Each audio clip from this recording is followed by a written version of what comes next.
पाणिभ्यामलिपूर्णरत्नचषकं रक्तोत्पलं बिभ्रतीं सौम्यां रत्नघटस्थरक्तचरणां ध्यायेत्परामम्बिकां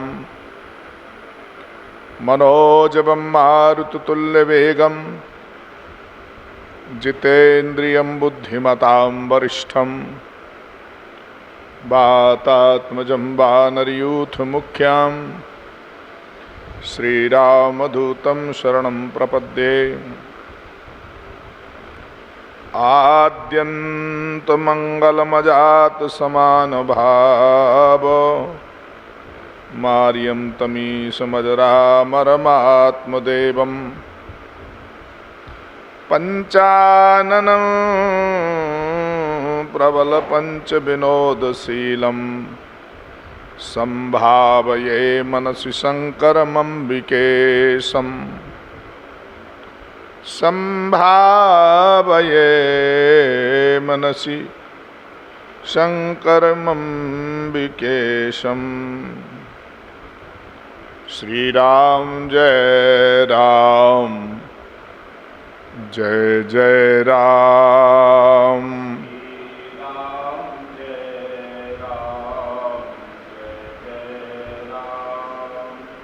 श्रीराम जय राम जय जय राम।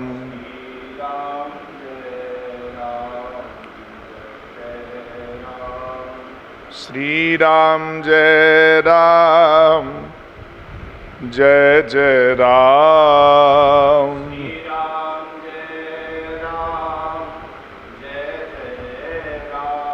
श्रीराम जय राम जय जय राम।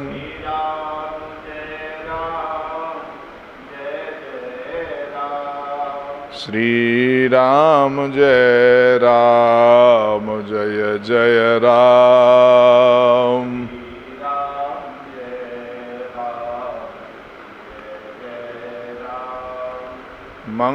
मंगलमूर्ति मारुति नंदन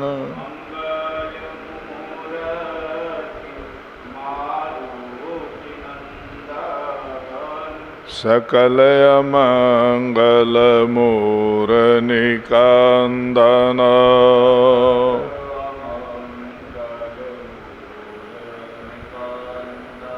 श्रीराम जय राम जय जय राम।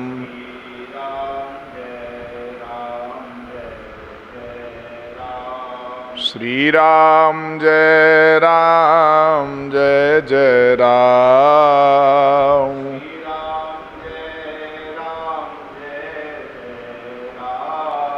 श्रीराम जय राम जय जय राम।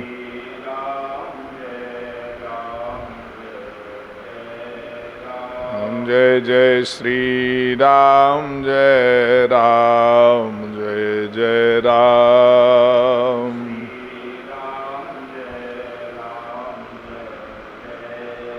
श्री वृंदावन बिहारी लाल की जय। श्री सद्गुरुदेव भगवान की जय। श्री स्वामी टेऊराम जी महाराज की जय। स्वामी सर्वानंद जी महाराज की जय। स्वामी शांति प्रकाश जी महाराज की जय। स्वामी श्री देव प्रकाश जी महाराज की जय। जय जय श्री राधे श्याम। परात्पर परिपूर्णतम परमात्मा अकारण करण करुणावरुणालय नित्य निवृत्त निकुंज बिहारी भगवान श्री नंदनंदन ब्रजेंद्र चंद्र मदन मोहन प्रभु श्याम सुंदर की महती अनुकंपा का हम लोग लाभ लेते हुए शिव पुराण के महात्म्य को सुन रहे हैं। शिव पुराण का सार सर्वस्व आपके सामने उपस्थित होने वाला है। निश्चित ही भगवान का अनुग्रह आप पर है। श्रीधाम वृंदावन में स्थित नृसिंह मंदिर के सन्निधि में स्वामी शांति प्रकाश आश्रम में यह सत्संग भवन में चल रहे इस दैनिक सत्संग में हम लोग इसका लाभ ले रहे हैं। जो इस कथा का श्रवण करते हैं उन लोगों को किन किन नियमों का पालन करना चाहिए, ऐसा प्रश्न किया है शौनकादिक ऋषियों ने। उन्होंने कहा, देखो, जो कथा का श्रवण करे उस कथावृत्ति को चाहिए कि वो निराहार रह करके कथा का श्रवण करे। आहार नहीं लेना चाहिए, जब तक कथा न सुन ले तब तक भोजन नहीं करना चाहिए। तो रोजाना कथा सुनने के बाद फिर भोजन करें, एक पहला नियम यह है। फलाहार करके कथा का श्रवण करना चाहिए। यदि फलाहार लेने से शरीर को कोई व्याधि समझ में आती है तो आहार लेना चाहिए, पर कम से कम लेना चाहिए, जिससे शरीर का संचालन हो सके, किसी तरह की शारीरिक व्याधि ना हो। जय मैया। ऐसे भगवान के नाम का आश्रय लेकर के,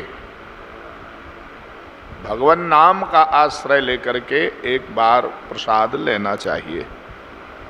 पर कितना लेना चाहिए? संतुलित आहार लें। जब संतुलित आहार लेंगे तो उस आहार से तुम्हारी मनोवृत्ति अनुकूल रहेगी।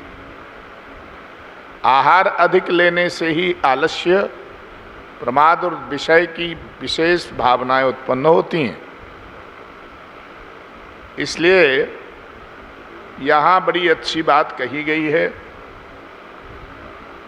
भगवती पराम्बा जगदम्बा ने चंचुला को सारी बात समझाते हुए कहा कि देवी,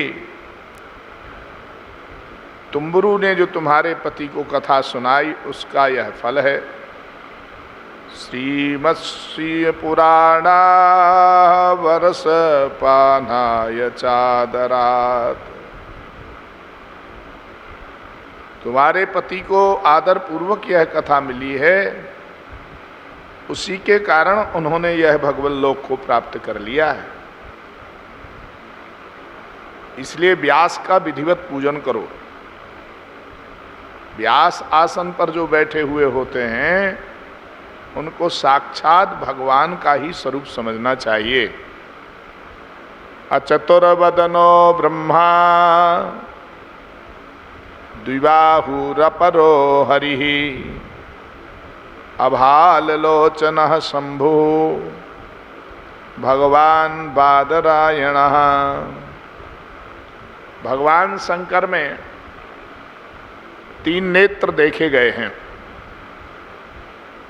पर बिना 3 नेत्र वाले व्यास जी महाराज हैं। इनको 3 नेत्र नहीं हैं, ये बिना 3 नेत्र के शंकर जी हैं। साक्षात शंकर के जैसा तुम्हारे जीवन में पाप को विनाश कर देने वाला, पाप कर्म का संहार कर देते हैं, जैसे शंकर जी सृष्टि का संहार करते हैं, इसी तरह से तुम्हारे जीवन के पापों का संहार करते हैं। व्यास जी महाराज की वाणी से तुम्हारे जीवन के दुष्कृत्यों का संहार हो जाता है, पापों का संहार हो जाता है, मन के कलुषित विचारों का संहार हो जाता है। इसलिए भगवान शंकर का एक रूप है। सारी सृष्टि करने में, तुम्हारे घर परिवार की व्यवस्था बनाने में साक्षात ब्रह्मा का काम करते हैं व्यास जी महाराज। व्यास जी की वाणी से तुम्हें जीने की कला सीखने को मिलती है। इसलिए सृष्टि करने वाले ब्रह्मा हैं ये। पर परिवार कैसे चलेगा इसकी व्यवस्था बताते हैं, इसलिए भगवान विष्णु का कार्य कर रहे हैं। साक्षात विष्णु हैं व्यास जी महाराज। जन्म लेकर के भगवान का भजन करना और अंत में भगवत रूप में विलीन हो जाना, ये सिखाते हैं व्यास जी। इसलिए व्यास जी महाराज साक्षात विष्णु हैं, बिना चार मुख के ब्रह्मा। चार चार मुखों से बोल करके इतनी बात नहीं कह पाते हैं ब्रह्मा जी, तो व्यास जी अपने एक मुख से ही सारी बात बता देते हैं। इसलिए बिना चार मुख वाले ब्रह्मा हैं। चार हाथ वाले भगवान स्वयं नारायण सारे जगत का पालन करते हैं, रक्षा करते हैं।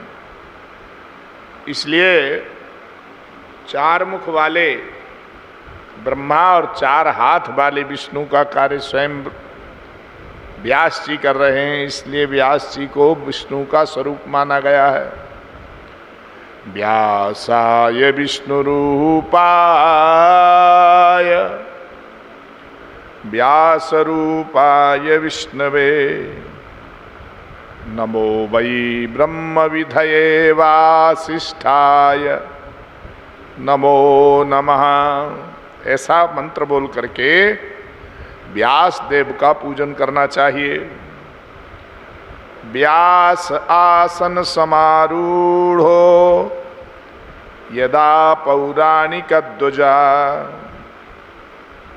असमाप्तौ प्रसंगस्य नमस्कुर्यान्न कस्यचित्। व्यास जी का भी कुछ कर्तव्य होता है। जो व्यास आसन पर बैठे वो वहां से किसी को प्रणाम न करे। व्यास आसन पर बैठ करके, यहाँ स्पष्ट लिखा है। ये श्लोक सभी पुराणों में लागू हो जाना चाहिए।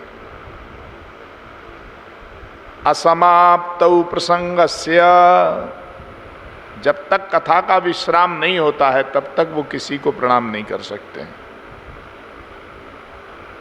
नमस्कुर्याद न संकर्षचित्, किसी को नमस्कार नहीं करना चाहिए, बस भगवत स्वरूप मान करके हाथ जोड़ देना चाहिए।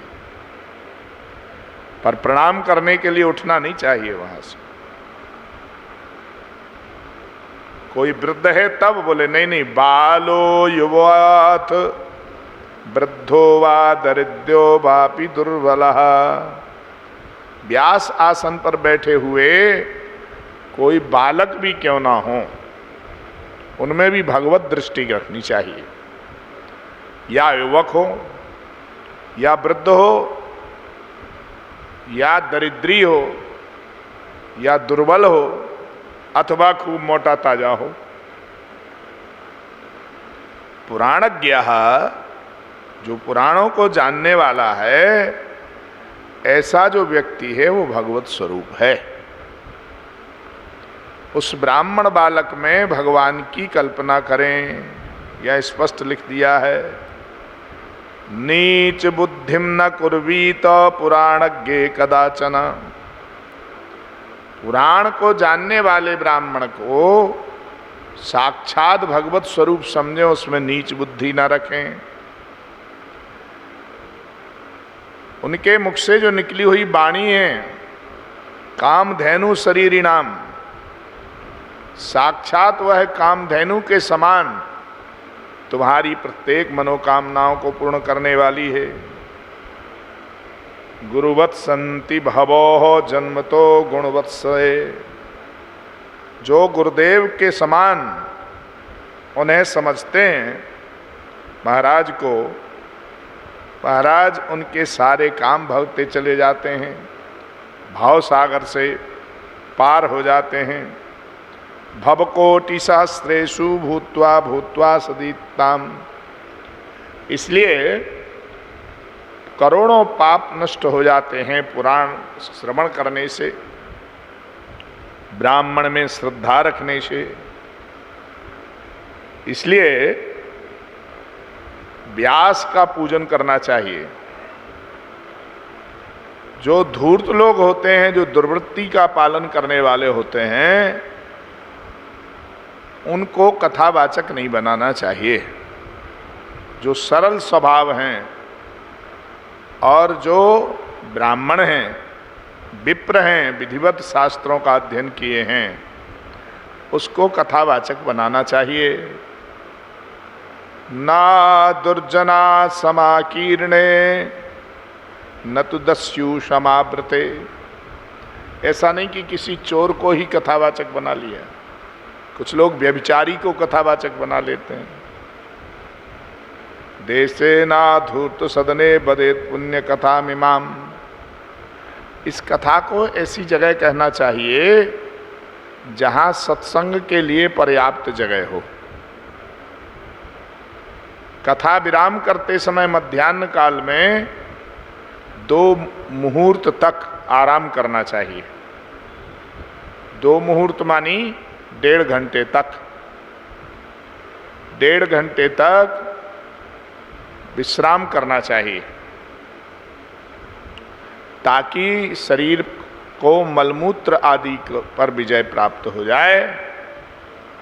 वक्ता को रोजाना क्षौर कार्य नहीं करना चाहिए। क्षौरम ही वक्त्रा संकार्य। प्रारंभ में मुंडन करवा ले और आखिरी में फिर मुंडन करवा सकते हैं, नहीं कराना तो कोई आपत्ति नहीं है। वक्ता की सहायता के लिए पंडितों की व्यवस्था करें, जो 5 विद्वान हों, जो व्यवस्थित वेद शास्त्र को जानने वाले हों।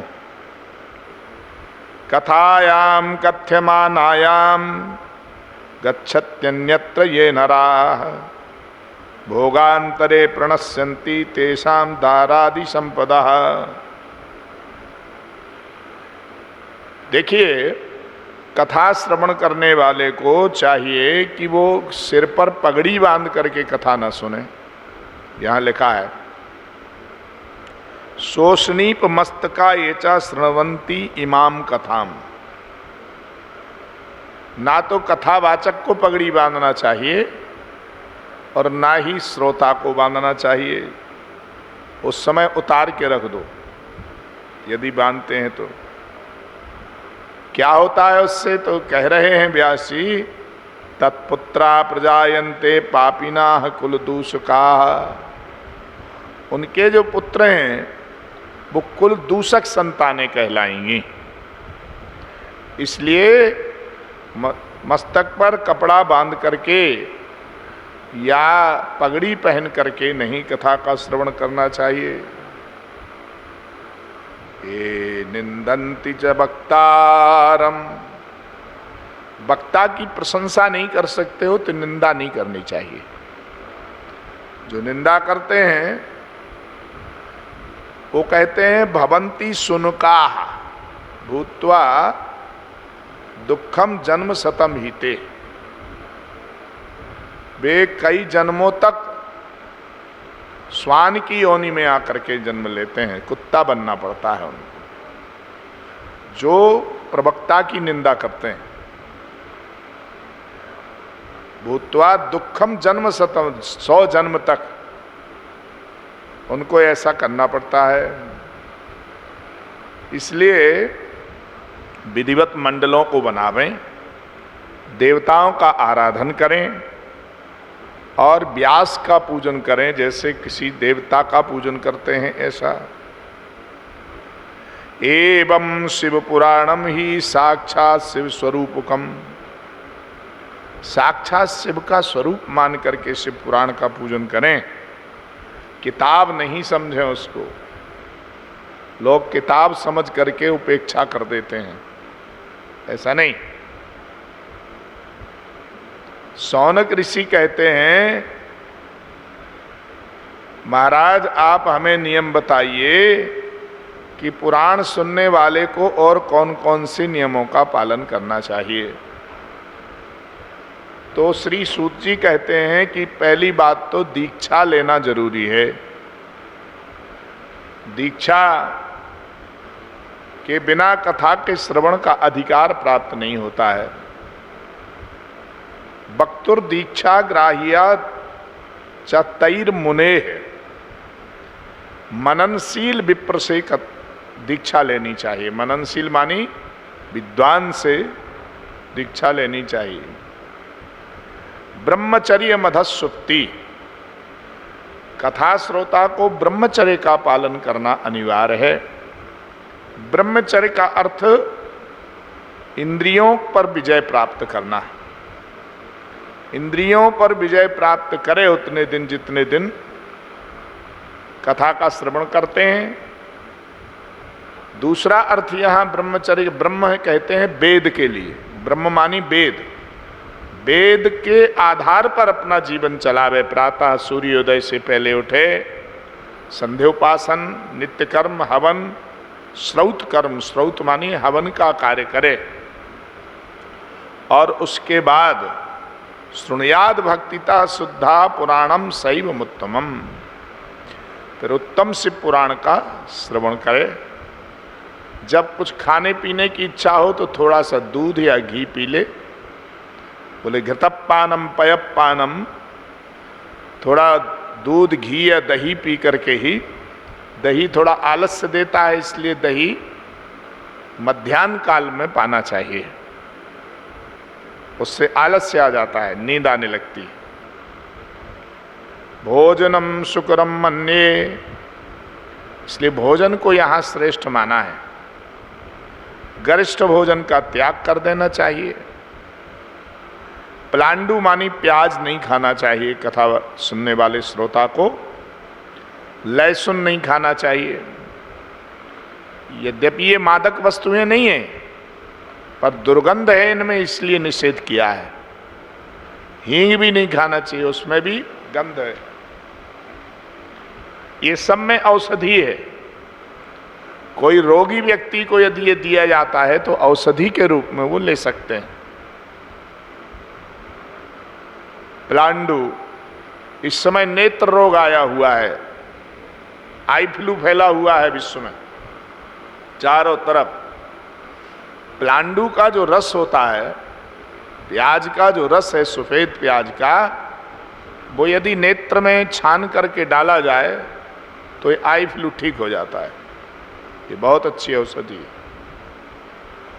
और लहसुन जो होता है उसको लेने से घुटनों का दर्द बंद हो जाता है। लहसुन का ऐसा संकेत मिलता है, औषधि के रूप में उसको लेवें। इसी तरह से हींग जो है, भोजन में छौंक लग जाने से गैस नहीं बनती है, उससे हींग गैस कट होती है। गाजर नहीं खाना चाहिए, यहाँ निषेध किया है व्रत करते समय। पर यदि शरीर में रक्त की कमी है तो गाजर वहाँ रक्त बढ़ाता है, तो औषधि के रूप में गाजर भी ले सकते हैं। मादक वस्तु का सेवन नहीं करना चाहिए। 6 प्रकार के विकारों को, काम, क्रोध, लोभ, मोह, मद, इन सबको त्याग देना चाहिए। अपवित्र काल में कथा स्थल पर बैठे परंतु पुराण का स्पर्श न करे। माताएं कुछ दिन के लिए अपवित्र हो जाती हैं, उस अपवित्र काल में दूर से कथा का श्रवण करें, स्पर्श आदि का ध्यान रखते हुए तब कथा का श्रवण करना चाहिए। सत्य बोल करके कथा का श्रवण करें। शौच मानी पवित्रता का ध्यान रख करके कथा का श्रवण करें। दया, प्राणी मात्र पर दया करना चाहिए। जब दया करेंगे तभी तो याद करेंगे भगवान। मन में दया आएगी तो भगवान याद रखेंगे तुमको। मौन होकर के भोजन करो और मौन होकर के कथा सुनो। हृदय में भगवान के प्रति प्रेम भाव जागृत हो, उदारता मन में आवे। नित्य कथा व्रति यदि इस तरह से करेगा तो भगवान की कृपा का पूरा लाभ उन्हें मिलेगा। कौन कौन से लोग इस कथा के श्रवण से लाभ पाते हैं? जो सकाम भाव से कथा का श्रवण करते हैं उनकी कामना पूर्ण हो जाती है, और जो निष्काम भाव से कथा का श्रवण करते हैं उन्हें मुक्ति प्राप्त होती है। इसलिए निष्कामो मोक्ष माप्नुयात्, निष्कामी व्यक्ति भी मोक्ष को प्राप्त कर लेते हैं। दरिद्री का दरिद्रता दूर हो जाती है क्षय रोगी हो तो रोग मुक्त हो जाता है, पापी हो तो पाप मुक्त हो जाता है, निर्भागी भाग्यवान हो जाता है, बस निसंतान व्यक्ति को संतान की प्राप्ति होती है इस कथा के श्रवण से। किसी माता को गर्भ आता है और अल्पकाल में वह पतित पत जाता है, गिर जाता है, ऐसी माता को कथा जरूर सुननी चाहिए। काक बंदिया, गर्भ में संतान आई और नष्ट हो गई। किसी को बच्चा जन्मता है और मर जाता है। कोई माताओं के गर्भ में संतान आती ही नहीं है।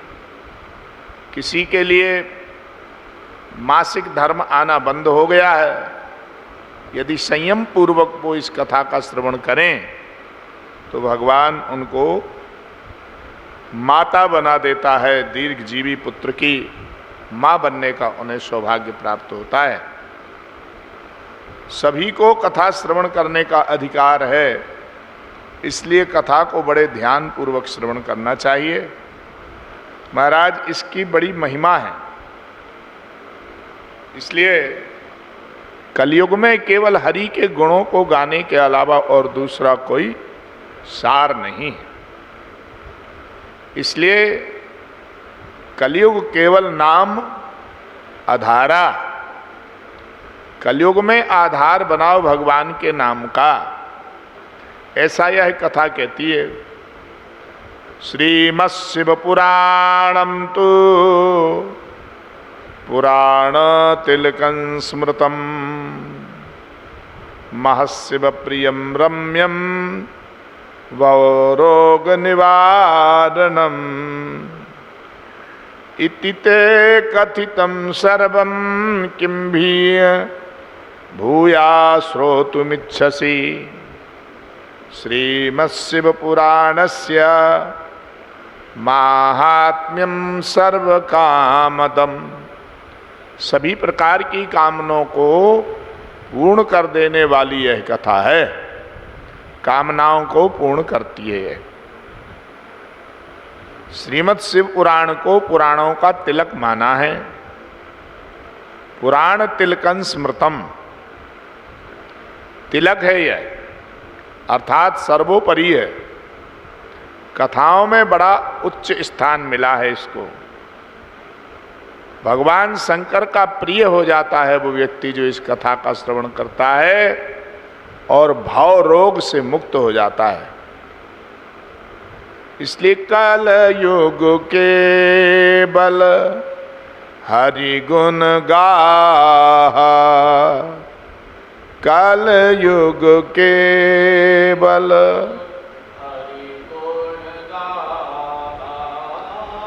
कल युग के बल हरि गुण गाहा।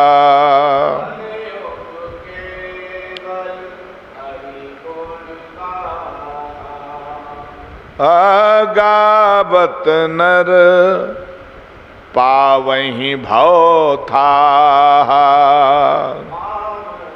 नर पावहीं भव था।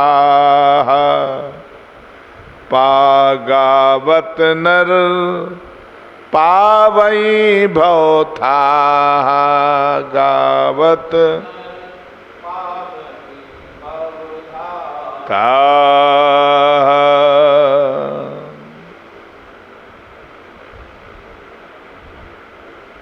इसलिए संसार के सागर की थाह को वही व्यक्ति पा सकता है जो भगवान का भजन करता है।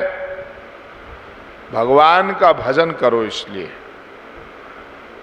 भजन करते करते कथा को सुनो। क्या नाम जपना है जो तुम्हारे हृदय में आ जाए, उसी नाम के द्वारा तुम्हारा कल्याण हो जाएगा। और मन से वासना को दूर करो।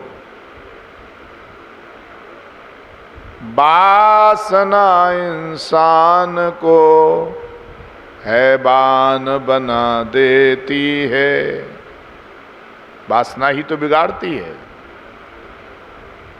भावना इंसान को भगवान बना देती। भावना पाषाण को भगवान बना देती है। पत्थर में भी भावना बना लो तो भगवान हो जाता है। भावना से भगवान होते हैं। और वासना वास को नष्ट कर देती है। हृदय में भगवान का वास है, उसे मिटाती है वासना। वासना को हटाना है तो क्या करना पड़ेगा? बोले उपासना करना पड़ेगी। वासना को मिटाती उपासना है। इसलिए प्रेम से करो भगवान के नाम का कीर्तन। मन ते सकल वासना भागी, मन ते सकल केवल राम चरण लो लागी।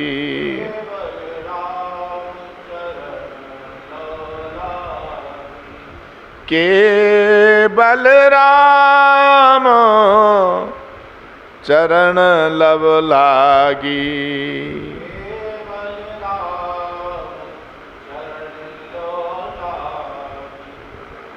ये जन्म भाजा खलु जीव लोके, ये वैरता सदा ध्यान रता शिवस्य। वाणी गुणां स्तौति कथां शृणोति, श्रोत्रद्वयन्ते भवमुच्चरन्ति। जो श्रोता लोग शिव पुराण की कथा का श्रवण करते हैं उनका जन्म सफल हो जाता है। शिव ध्यान रताः ये शृण्वन्ति, जो ध्यान लगा करके शिव जी का इस कथा को सुनते हैं और अपनी वाणी से भगवान की स्तुति करते हैं। श्रोत्रद्वयन्ते भवमुच्चरन्ति, महाराज वे भाव से उद्धार को प्राप्त कर लेते हैं। सकल गुण विवेदैर्नित्य मस्पष्ट रूपम, जगति ज बहिरंतर्भासमानं महिम्ना। मनसि बहिरंतर्वांग मनोवृत्ति रूपम, परम शिवमनंतानंद सांद्रम प्रपद्ये। ऐसे भगवान शिव के चरणों में हम लोग नमस्कार करते हैं। अब हम विद्धेश्वर संहिता में प्रवेश करते हैं। यहाँ तक महात्म्य की कथा कही उन्होंने। ब्राह्मण जब इस कथा को सुनता है तो वेदज्ञ बन जाता है। कह रहे हैं उसे वेदज्ञ होने का फल प्राप्त मिलता है। इसलिए ब्राह्मण को वेदज्ञ होने का फल प्राप्त करना चाहिए। और क्षत्रिय यदि इस कथा को ध्यान पूर्वक सुनता है तो उत्तम शासक होने का उसे फल प्राप्त मिलता है। वो राजा बनने का उसे सौभाग्य प्राप्त होता है। और यदि कोई वैश्य इस कथा को श्रवण करे तो उत्तम कोटि का व्यापारी होने का सौभाग्य उसे प्राप्त होता है। और यदि कदाचित कोई शूद्र इस कथा का श्रवण कर ले तो उसे भक्ति की प्राप्ति होती है, व्यापार मिलता है और भगवान में प्रेम जागृत हो जाता है। हमारे यहाँ तो रैदास जैसे महाराज चतुर्थ वर्ग के लोग भी भक्ति में आनंद लेते थे। भारतवर्ष का स्वपच भी धन्य है यदि भगवान का नाम लेते हैं। अहोवत स्वप्तो गरीयान यज्जहवाग्रे वर्तते नाम तुभ्यम। जिनके हृदय में भगवान के प्रति प्रेम जागृत हो गया है और सदा उनकी वाणी से भगवान नाम निकलता रहता है। किसी से बात करते हैं तो राधे राधे, जय श्री राम आदि वाक्यों का प्रयोग करके संबोधन करते हैं। वह स्वपच भी धन्य माना गया है भारतवर्ष का। भारतवर्ष का स्वपच धन्य है क्योंकि उसके मुख से भगवान का नाम निकलता है। वो झाड़ू लगाने वाली मैया रास्ता मांगने के लिए ये नहीं कहती हट जाओ हट जाओ, कहती राधे राधे बाबा, राधे राधे, थोड़ा इधर रास्ता में साफ करना है, राधे राधे। अपने आप लोग आगे पीछे हो जाते हैं। स्वामी श्री हरिदास जी ने कहा, धन्य है वो ब्रजबीथियों में सोहनी लगाने वाली वह स्वपच। उस स्वपच ब्रजबीथिन लगावत सोहनी, ब्रज की गलियों में सोहनी लगा रही है, और सोहनी लगाते लगाते संतों के चरणों की धूली उड़ उड़ करके उसके सिर पर आ रही है। इसलिए उस धूल से धन्य है। नंद भवन में उड़ रही धूल, धूल मोहे प्यारी लगे, नंद भवन में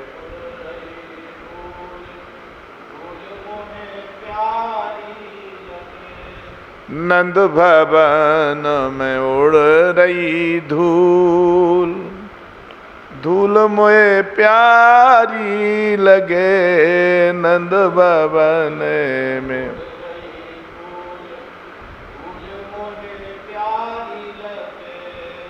धूल मोहे प्यारी लगे, नंद भवन में उड़ रही धूल।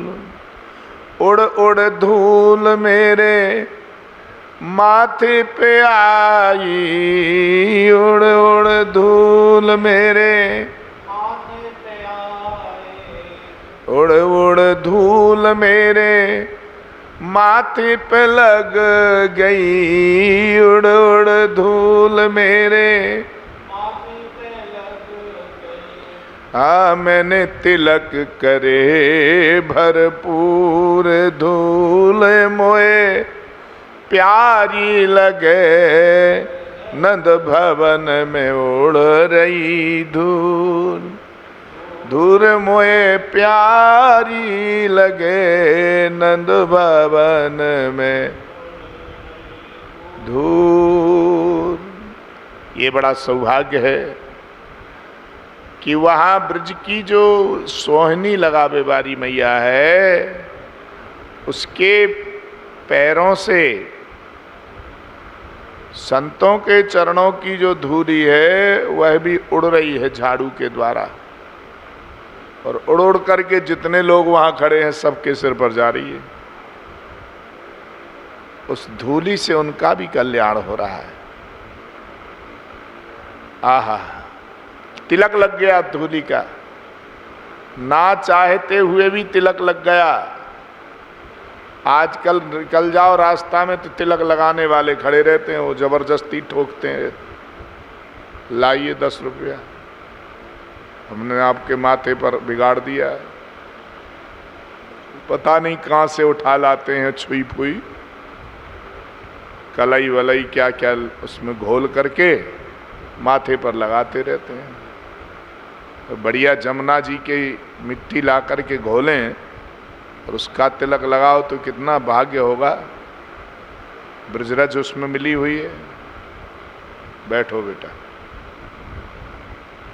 नंद भवन में उड़ रही धूल, ऐसी जो धूल है वो बड़ी दिव्य है।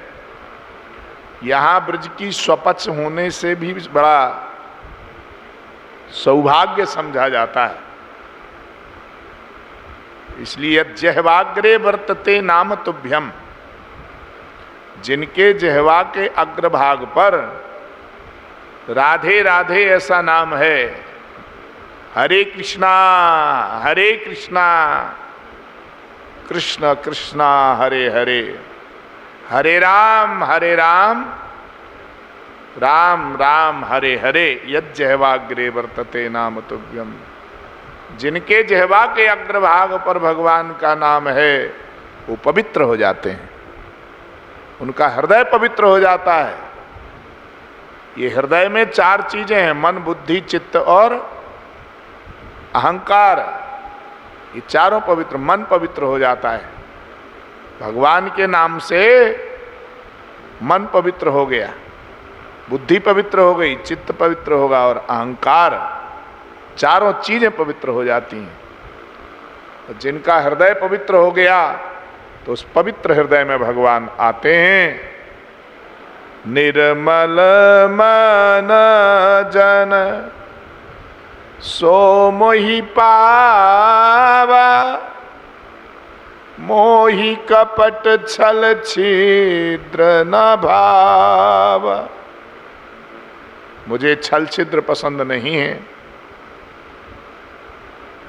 मुझे तो केवल निर्मल मन पसंद है। धर्म क्षेत्रे महाक्षेत्रे गंगा कालिंदी संगमे, प्रयागे परमे पुण्ये ब्रह्मलोकस्य वर्त्मनि। प्रयाग के पावन क्षेत्र में, प्रयाग बड़ी दिव्य भूमि है और प्रयाग जैसी भूमि में महाराज आज महात्मा लोग इकट्ठे हुए हैं। आपने और सब कथाओं को सुना है, नैमिषारण्य में ऋषि लोग इकट्ठे हुए, पर यहाँ प्रयाग में संगम पर इकट्ठे हुए, वहां तीर्थ वर में प्रकट हुए हैं। तीर्थ वर नैमिष विख्याता, अति पुनीत साधक सिद्धि दाता। साधकों को सिद्धि देने वाला स्थान है नैमिषारण्य। पर यह है प्रयाग। प्रयाग आपके हृदय में वास करता है।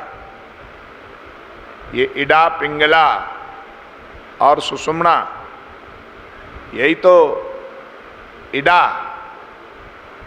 ये क्या है? गंगा नदी। पिंगला महाराज ये जमुना नदी, और सुषुम्ना दिखती नहीं है, यही सरस्वती है। ये तीनों का यहाँ संगम है। ललाट पर इन तीनों का संगम है। यही संगम पर महात्मा इकट्ठे होते हैं। माघ मकर गत जब रवि होई, तीर्थ पति आप सब कोई। तीर्थपति पर सब लोग आते हैं। तीर्थपति का दर्शन करने के लिए माघ में सब लोग पहुंचे नहीं। आज संगम का दर्शन करने के लिए सारे महात्मा भारतवर्ष के इकट्ठे हो गए। इकट्ठे गंगा की तलहटी में बालू में बैठे हुए हैं। सूत जी को कथावाचक बना दिया है। सूत जी पौराणिक महात्मा हैं, नित्य यज्ञ भी कराते हैं और कथा भी कहते हैं। ऐसे श्री सूत जी महाराज। सूता पौराणिकं खलु, ये अग्निपूत संभूत हैं सूत जी महाराज। अग्नि से इनका जन्म हुआ है, इसलिए यज्ञ से प्रकट हुए हैं साक्षात। इनके देह पर रोए नहीं थे, बाल नहीं थे, इसलिए इनको बिलोम जात कहा। क्या नाम हो गया? बिलोम जात। इनकी कथा को सुनकर के लोगों को रोमांच हो जाता है, इसलिए इन्हें रोम हर्षण कहा गया। इनकी कथा को सुनकर के रोम हर्षित हो जाते हैं। हर्ष्याणी रोमयान चक्रु, रोमाणी हर्ष्यान चक्रु, श्रोतृणाम स्वभाषणई। अपने भाषण के द्वारा श्रोताओं को रोमांचित कर देते हैं, इसलिए इनका नाम रोमहर्षण है। मुनि एकत्रित हुए। मुनियों ने घोर कलयुग से बचने का उपाय पूछा।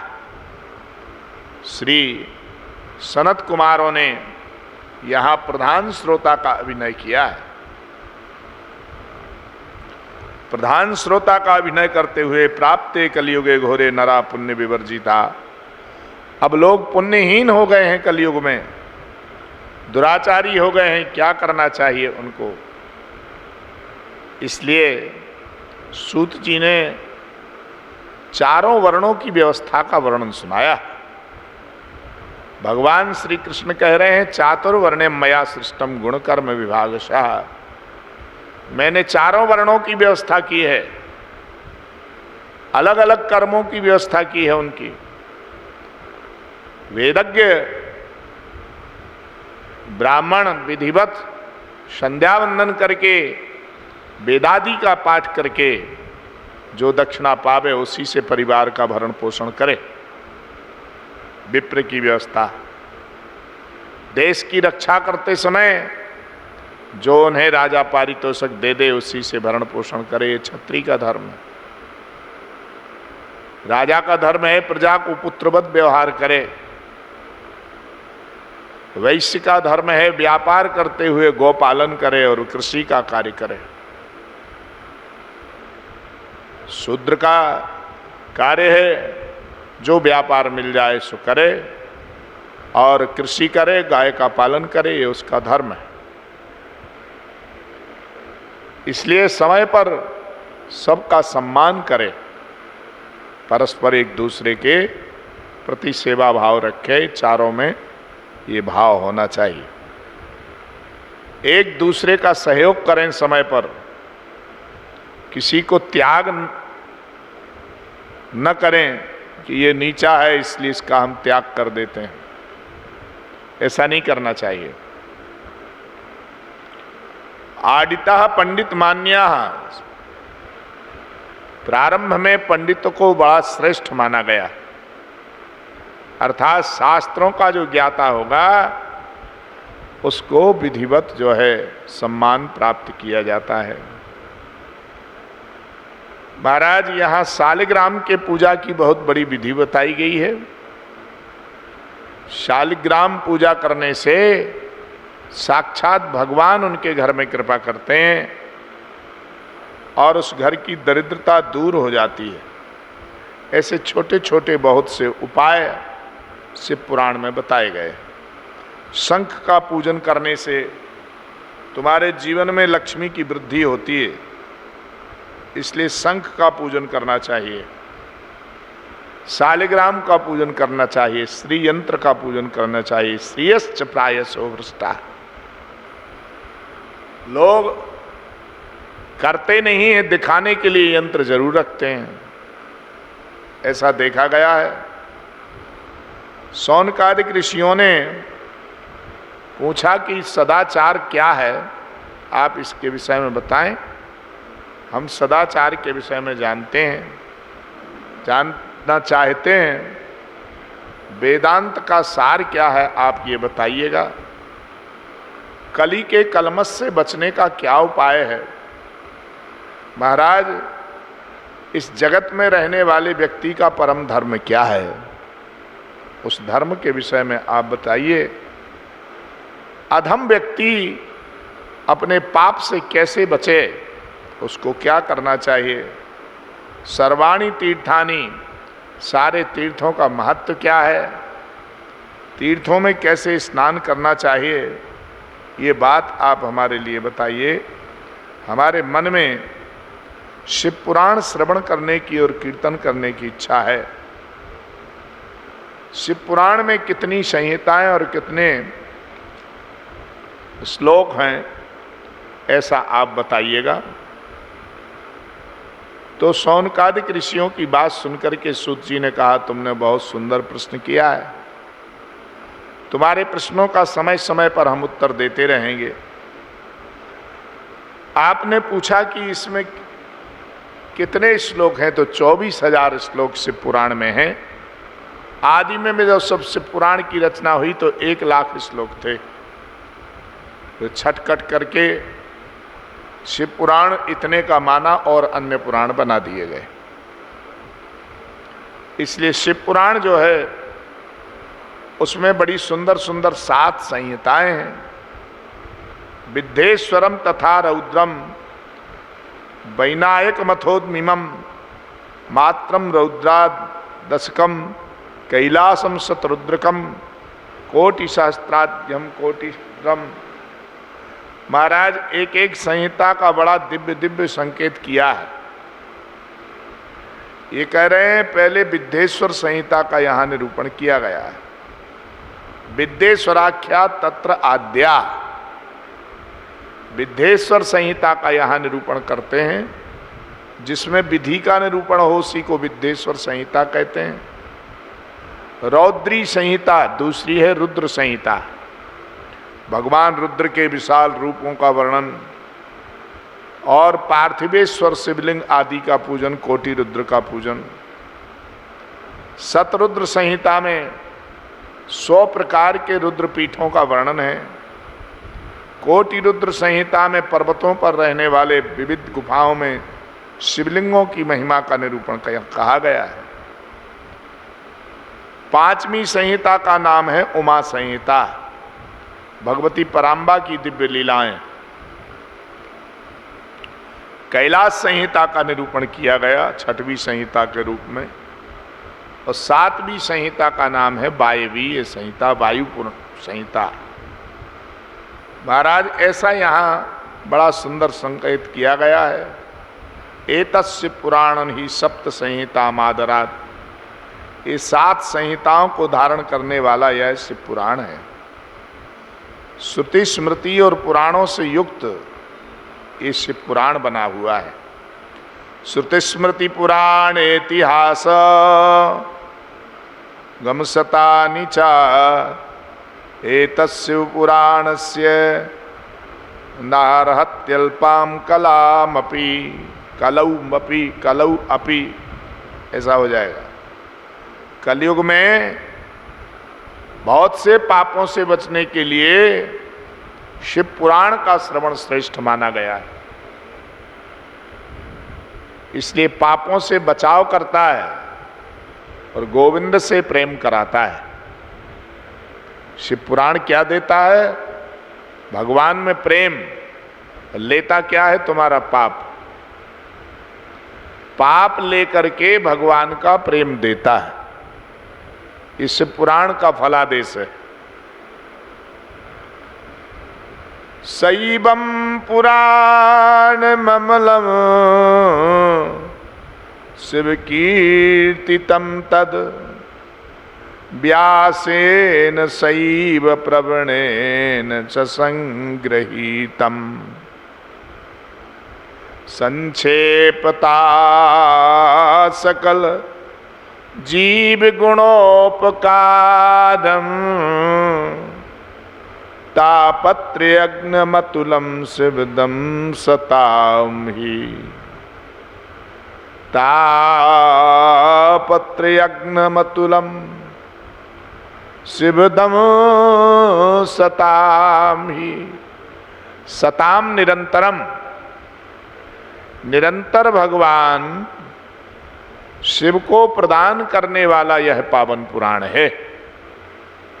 इसलिए भगवान शिव को जो देने वाला यह पुराण है, इस शिव पुराण की जो कथा श्रवण करते हैं महाराज, उन पर सद्गुरुदेव की कृपा होती है। बिना सद्गुरुदेव के कृपा के यह पुराण सुनने नहीं मिलता है। और शिव पुराण साक्षात भगवान शंकर का स्वरूप है और वही भगवान शंकर साक्षात टेऊराम जी के रूप में प्रकट होते हैं।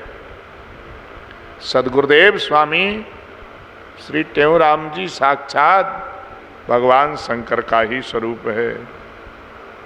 शैवं पुराण तिलकम खलु सत्पुराणम, ये सद पुराणों में बड़ा दिव्य स्थान रखने वाला ये वै पठे च शृणुयात् परमादरेण, आदर पूर्वक जो इसका श्रवण करते हैं उसके जीवन से लोभ, उसके जीवन से पाप नष्ट हो जाता है।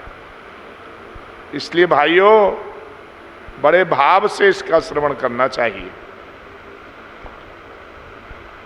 भगवान की कथा को बड़े भाव से श्रवण करना चाहिए, और ऐसा भाव से यदि आप श्रवण करेंगे तो फिर क्या कहना है। भगवान का रूप बड़ा अद्भुत है, इसको जानना बड़ा कठिन है भाई। भगवान के रूप को जान पाना बहुत कठिन है।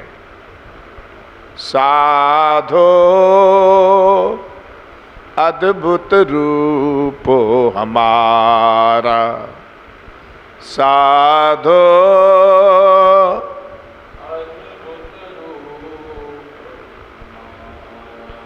अद्भुत रूप हमारा, साधो अद्भुत रूप हमारा।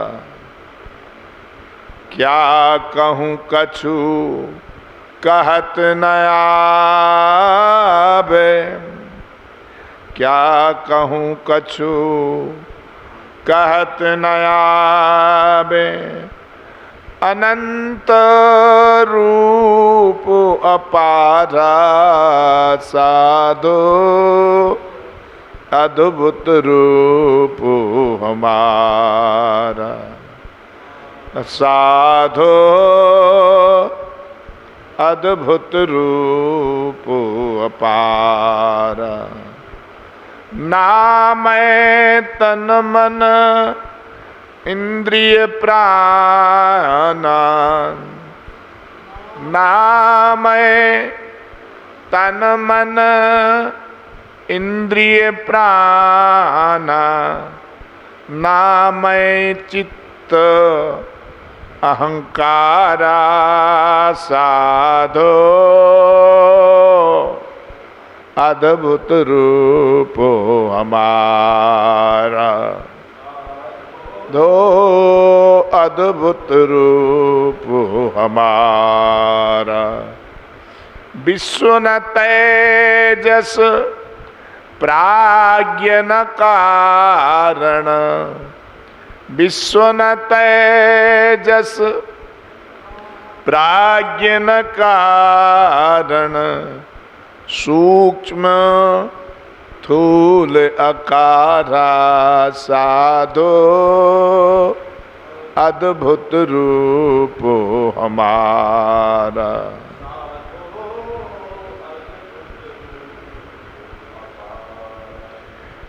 विराट न हिरण्यगर्भ अव्याकृत, विराट न हिरण्य गर्भ अव्याकृत। ईश नहीं अवतारा, साधो अद्भुत रूप हमारा, साधो अद्भुत रूप हमारा। देखिए यहाँ कह रहे हैं कुछ कहते नहीं बनता है, भगवान का रूप तो अनंत है। व्यास जी महाराज कह रहे हैं भगवान का अनंत रूप है, इंद्रिय मन प्राण इन सबके ही अनुकूल, इन्हीं में व्याप्त हो जाए। नहीं नहीं, वो संपूर्ण विश्व जिनमें व्याप्त है। ये चित्त अहंकार मन बुद्धि इंद्रियां, इनसे यह देह बना हुआ है। ये देह बना हुआ है, ये विश्व जगत जो है सूक्ष्म स्थूल आदि के द्वारा नहीं बना हुआ है, उसी में परमात्मा व्याप्त है।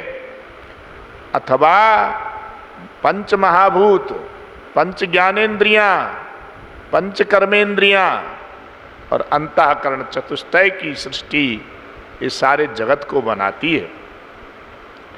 इसलिए भगवान कह रहे हैं ना तो मैं विराट हूं, ना हिरण्यगर्भ हूं, ना अव्याकृत हूं, न ही मैं ईश्वर हूं, न ही मैं अवतार हूं।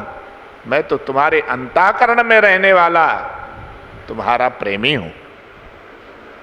इसलिए विराट न हिरण्य गर्भ अव्याकृत, ईश नहीं अवतारा, निर्गुण सगुण न सतो असत है, तिमिर नहीं उजियारा, तिमिर नहीं उजियारा, साधो अद्भुत रूप हमारा, साधो अद्भुत रूप हमारा। कहें टेऊ नहीं आदि अंत मध्य, कहे टेऊ नहीं आदि अंत, मध्य नहीं दृश्य संसारा, साधो अद्भुत रूप हमारा। अजि सत चित आनंद अनुभव रूपा, सतचित आनंद अनुभव रूपा, सर्व द्वंद्व से न्यारा, साधो अद्भुत रूप हमारा, साधो। भगवान का जो स्वरूप है वो बड़ा अद्भुत है। ध्यान रखो, सर्वत्र सर्वदा निवास करने वाला भगवान का रूप है। वही यहाँ शिव पुराण में भगवान के अद्भुत रूप का निरूपण कर रहे हैं। ब्रह्मा जी महाराज निकले घूमने के लिए, विष्णु का दर्शन हुआ। भगवान विष्णु और ब्रह्मा में कुछ आपसी बात हुई। वो बोले हम बड़े हैं, वो बोले हम बड़े हैं, आपस में विवाद हो गया। उसी विवाद को लेकर के दोनों लोग भगवान शिव के पास पहुँचे और भगवान शंकर ने देखते देखते उसी क्षण एक ज्योति प्रकट की। एक ज्योति, वह ज्योति अर्थात दीपक की जो ज्योति जलती है वो ऐसे ऐसे ऐसे ऐसे बनी होती है? ज्योति ऐसे ही बनी होती है ना, अंडे की तरह। उस अंड के समान उस ज्योति को देखा, इतनी लंबा था वो ज्योति की लौ, इतनी लंबी थी। उन्होंने कहा ऊपर जाओ पता करके आओ कितना लंबा है ये। एक को कहा नीचे जाओ, तो भगवान नारायण शूकर रूप धारण करके नीचे के हिस्से का पता करने चले गए। ब्रह्मा जी हंस रूप धारण करके ऊपर को गए, पता नहीं लगा। केत की पुष्प मिल गया रास्ते में, उससे सलाह कर ली और लौट करके चले आए। इसलिए साधो अद्भुत रूप हमारा। भगवान का रूप कैसा है? अपार है। स्वामी टेऊराम जी महाराज कह रहे हैं कि वह सत चित और आनंद घन तुम्हारे हृदय में अनुभव करा सकता है कि मेरा रूप कैसा है। भगवान का एक रूप नहीं, अनंत रूप हैं। जिस रूप में आप देखना चाहते हो उसी रूप में आ जाएंगे। अनेक रूप रूपाय विष्णवे प्रभ विष्णवे। इसलिए कल के सत्संग में ये कथा आएगी। भगवान शिव के स्वरूप में वो ज्योतिर्मय जो लिंग प्रकट हुआ उसको शिवलिंग कहते हैं। और शिवलिंग का क्या महत्व है, कैसे शिवलिंग का पूजन करना चाहिए, ये कथा कल की कथा में हम लोग सुनेंगे। भगवान श्री सद्गुरुदेव स्वामी टेऊराम जी महाराज ने अपने वाणी के द्वारा इस बात को सिद्ध किया है। 2 बार भगवान के नाम का कीर्तन करके आज का यहीं विश्राम। श्री राम जय राम, जय जय राम श्री राम जय राम जय जय राम श्री राम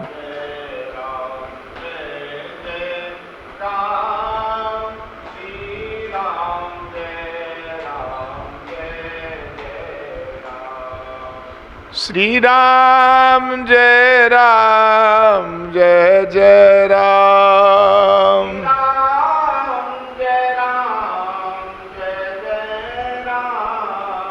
श्री राम जय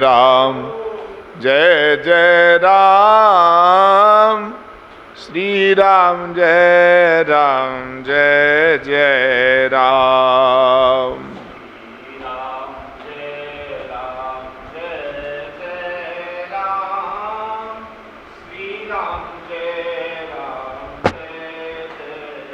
श्री वृंदावन बिहारी लाल की जय। सदगुरुदेव स्वामी श्री टेऊराम जी महाराज की जय। सदगुरुदेव स्वामी श्री सर्वानंद जी महाराज की। स्वामी श्री शांति प्रकाश जी महाराज की। स्वामी श्री देव प्रकाश जी महाराज की जय। जय श्री राधे जय जय श्री राधे जय जय टेऊराम।